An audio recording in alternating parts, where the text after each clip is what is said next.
no pockets.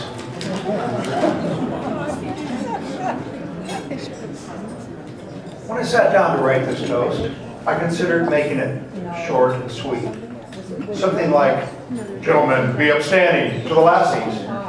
Then shut up, drink, and sit down. And for two good reasons. First, I wouldn't embarrass my wife, and therefore might live another day. Second, I've learned over the years that the less said, the better. The old saying goes that behind every successful man there's a woman. And she's saying, try not to say something stupid this time. How often have you been telling some friends, and particularly witty joke, using great skill in presentation, only to have your lassie elbow you sharply in the ribs and whisper none too pleasantly, you're not gonna tell that one, are you? Gentlemen, I ask you, have you ever heard your lassie say, do you think she's as pretty as me? Or maybe, does this dress make me look fat? Or perhaps, are you staring at that slutty woman in the short skirt and tight blouse? Believe me, gentlemen, there are times that honesty is not the best policy. You might well get the dreaded, what did you mean by that? And you'll find yourself feebly trying to explain that what you said wasn't what you meant.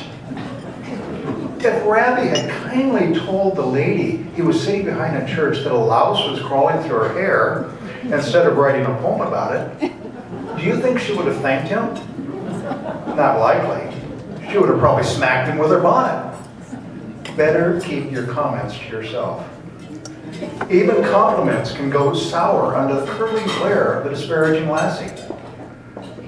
You say, you look great in that dress tonight. She hears, you normally dress like a slob. You say, that was a great dinner. She hears, glad it wasn't the usual slop you served. When Rabbi said, my love is like a red, red rose to his paramour of the moment, she probably replied, are you saying I'm prickly? Or, yeah, that's because you keep a dozen of us around all the time. If the words of such a masterful wordsmith as Rabbi could be misconstrued, imagine how your meager efforts could be twisted and misunderstood by your dear lassie. In fact, lassies speak a completely different language than men. I'm fine translates to, I'm so angry I could scream. You choose the restaurant this time. Means you'd better read my mind and choose the one I want, or you'll be eating TV dinners for the rest of the year.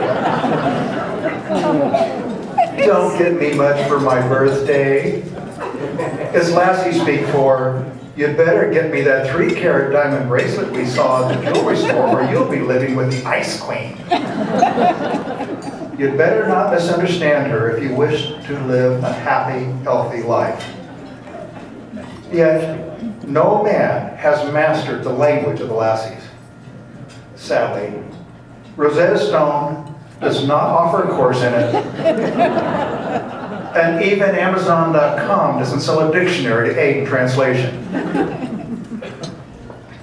Then there's the misnamed silent treatment. How can loud snorts of disgust, accompanied by staccato of banging pots and pans, be termed silent? Pity the poor man who asks, "What's wrong, honey?" "Nothing," she replies. Which is, Lassie speak for everything. Or worse, the cryptic, "You know what's wrong." Immediately he goes into a panic-stricken soul-searching. Has she found the box of classic 1960s Playboys he's hidden in the recesses of the garage? Or has she found out about the bottle of 18-year-old Macallans he bought in a moment of weakness? Just like a suspect in Law and Order, he blurts out his worst sin. Only to find out she's angry because he left his dirty socks on the floor. Is it any wonder that we men often prefer to stare at the ball game on TV and pretend we didn't hear the question? Or merely grunt in reply? Saying nothing is far wiser than speaking foolishly. So if your lassie asks you an awkward question, or you remember a great joke at your next party, heed this bit of Honest Abe's wisdom my father often quoted to me. Better to be silent and thought a fool than to speak out and remove all doubt. Now to move the evening along, and in the interest of self-preservation, I will ask all the men to be upstanding for the toast.